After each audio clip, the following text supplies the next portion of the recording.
Let me start with a short story.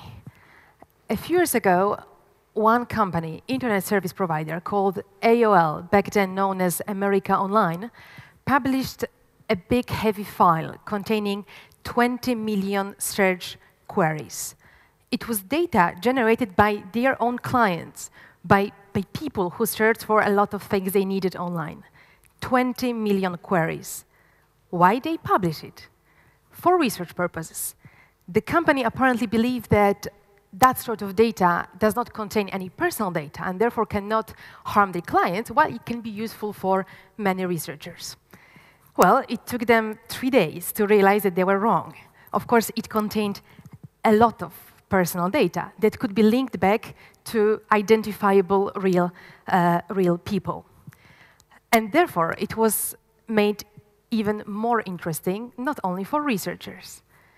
There was one client, one AOL client, that searched for things like numb fingers, single men in their 60s, dogs that urinate on everything.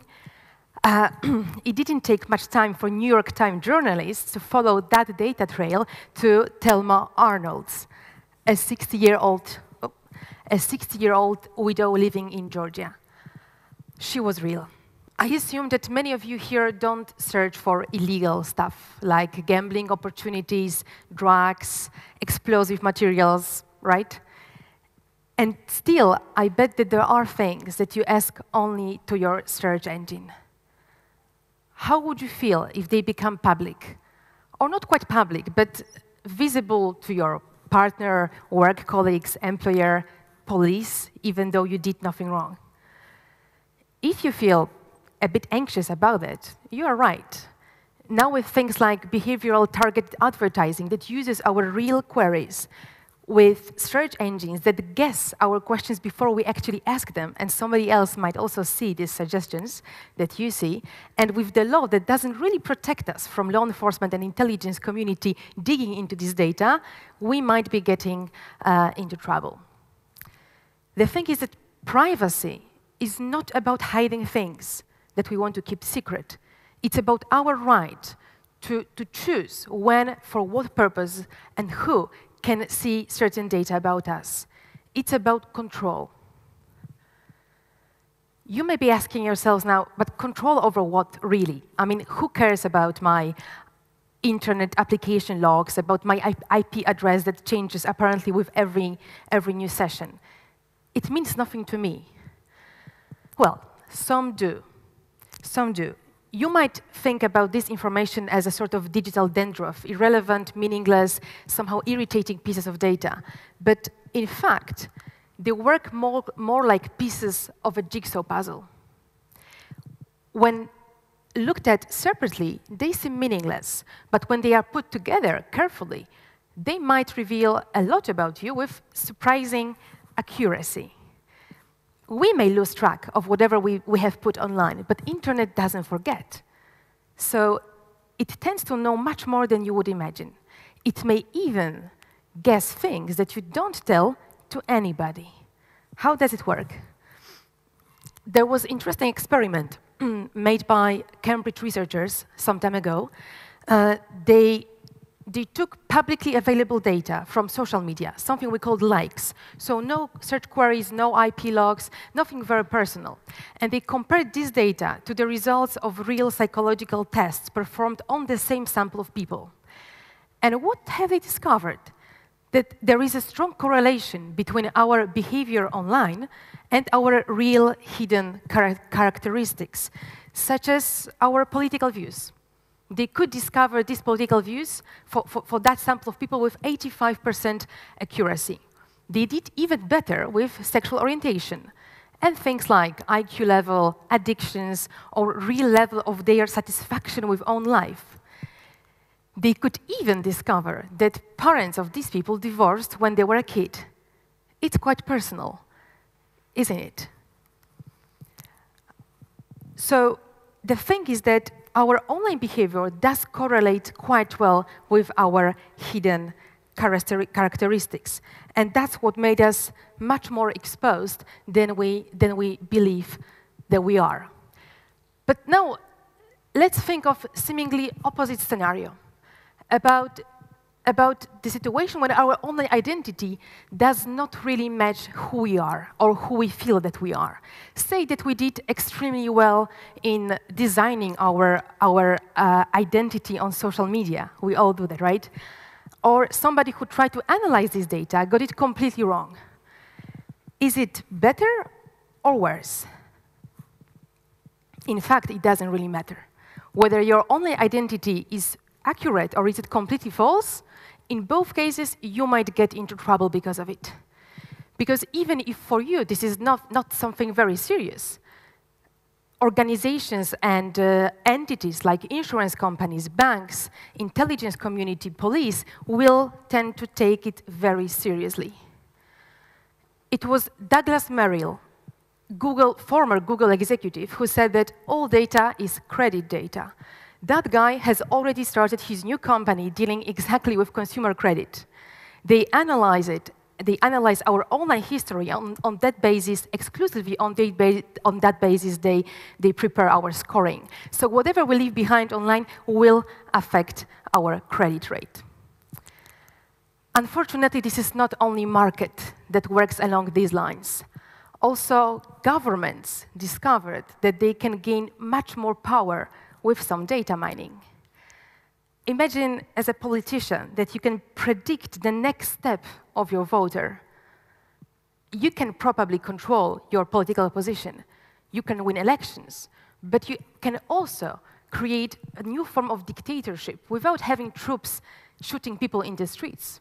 It just takes analysis, careful analysis of their life online. And it's not very far. Just a month ago, the biggest social network in Russia, Kontakte, was taken over by two close allies of President Vladimir Putin. We might all wonder why. The fact is that everybody now seems very eager to draw conclusions from these pieces of jigsaw puzzle that you leave behind you. You may think this is unfair, dangerous, maybe stupid, but this is increasingly inevitable.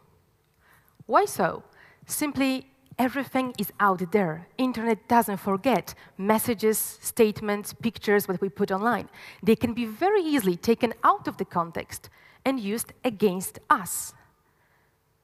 And if you think again about the Cambridge experiment, you will see that from that innocent data, somebody might be able to read things that you never tell to anybody, that you would actually prefer to keep for yourself. 30 years ago, Polish secret police used to create files for gay and lesbian citizens because they thought it's a perfect blackmailing tool. Just imagine how much paperwork they had with it. That operation was named Hyacinth. It really existed. Now, they have everything online. They don't have to deal with all the papers themselves. All they have to do is, like Mr. Obama, take over private database, or like Mr. Putin, or like Mr. Obama, just get a court order and demand Facebook to reveal that kind of data. It's all out there. So there should be no surprise that everybody, from your insurance company and your bank to intelligence agency and police, seems more interested in meeting your online personality than they are in talking to you. It's simply easier, cheaper, and in fact, it might be more reliable for them. Unfortunately, again, it's not just about our personal dramas, about whether we will get our decent credit rate or a visa to US, or we will find our dream job. It's more and more about shaping the society we live in. Profiling ignores any exceptionality. It dwells and feeds itself on stereotypes, and therefore it makes these stereotypes stronger and more persistent. In the 60s in the US, some companies, like insurance companies, banks, supermarkets, adopted a very weird policy called redlining. They simply refused services and goods to people living in so-called bad districts. It was about their reputation. They didn't want their services to be associated with black people, even though these people could afford these services. We like to think that this is all behind us. But in fact, if you look at what's going on online, we are moving backwards towards these dark times of discrimination and segregation. Just now, the map used in redlining is not a geographic map, but the map of our travels across the web, says Laurie Andrews, and she coined a new term for that, weblining. Simple example. If you have one young female exploring internet, she's much more likely to get an advertisement for a lipstick than a science magazine. It goes exactly against of what we expect from our governments, namely fighting gender stereotypes. So the result is that we live increasingly inside of filtering bubbles. And we might not like that. Can we escape that? I think we can, but it won't be an easy escape. It's more like getting out of the window now. Basically, we are all like clients inside of a big casino. Is it owned by a private entity or state? It doesn't really matter. We gamble with our privacy. And we might win something from time to time, but at the end of the day, the house always wins. It's us who became the product, and it's our data that became commodity. So in the longer run, we can only lose. Our online profile will be more and more accurate because we put more and more data out there. It will be used for commercial purposes, not for our benefit. And it will be used for political purposes because few governments would miss such an opportunity unless we say no. Let me take you through 3 possibilities of what you could do right now, from changing your place at the table to leaving the casino or changing rules of the game, starting with the easiest one. We can certainly try to negotiate a bit more space or a bit more protection with those who own the casino. You might think that as an individual, you have very small bargaining power, close to 0.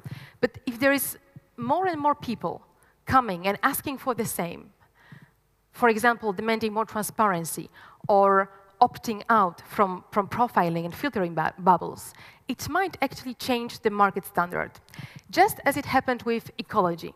A while ago, nobody spoke about that. Now, it might be hypocritical, it might not be very honest, but everybody somehow feels that they have to include it in their policies. But if you don't trust your corporate counterpart, but still you want to stay at the table and continue gambling, there are quite a few tools that you can use here and now without asking anybody to protect yourself. For example, encrypt your communication, clean your cache on a regular basis, block third-party cookies and tracking scripts, just to name a few. There is many more, and they are all available for you. But you can also change the rules of the game. And I believe that living in a democratic state, we even have sort of responsibility for shaping the policies that determine the way we live online. We can shape them in a certain directions, the directions that we choose. For example, we can demand that certain activities online should be prohibited. Or we can demand that profiling should be rather exception, not the rule. I know, it sounds very difficult, and it will be time-consuming, but it is possible. And this is exactly what Panoptykon Foundation does. You can help us in many ways, or you can find your own way of changing what you don't like in the world around you. Thank you.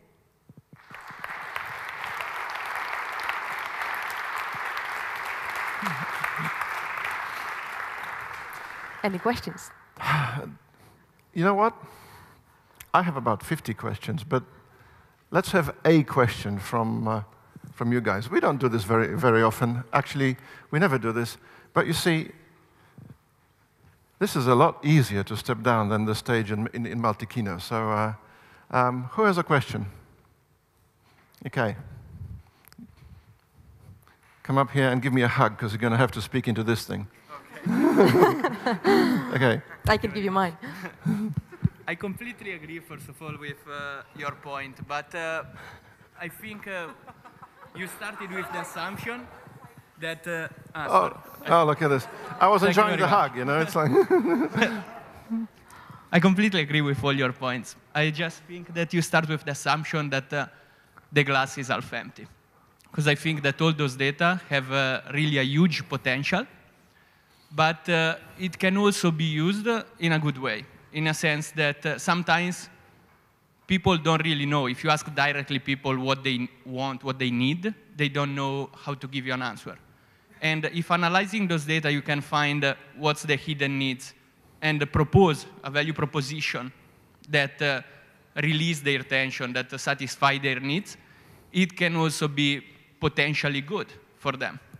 The big question for politicians is, will they use those data ethically, or will they use them for their own interest, so they don't deliver on the promises that they do? Sure. That's why I said that privacy is about control, not about hiding. I do believe that data doesn't have to be all the time with us in our pocket. We can reveal it. We can actually use it, as you say, exactly for our benefit, but only on the condition this is us who control it. So this is us who says when President Putin or Obama or Komorowski can use it for a certain purpose, and where companies like Google or Facebook can do it and what they can do it. If we can determine that, then I agree with you, it can be quite beneficial. Therefore, I'm not advocating for prohibition of data processing, but saying let's bring back control to us. Thank you. Thank you.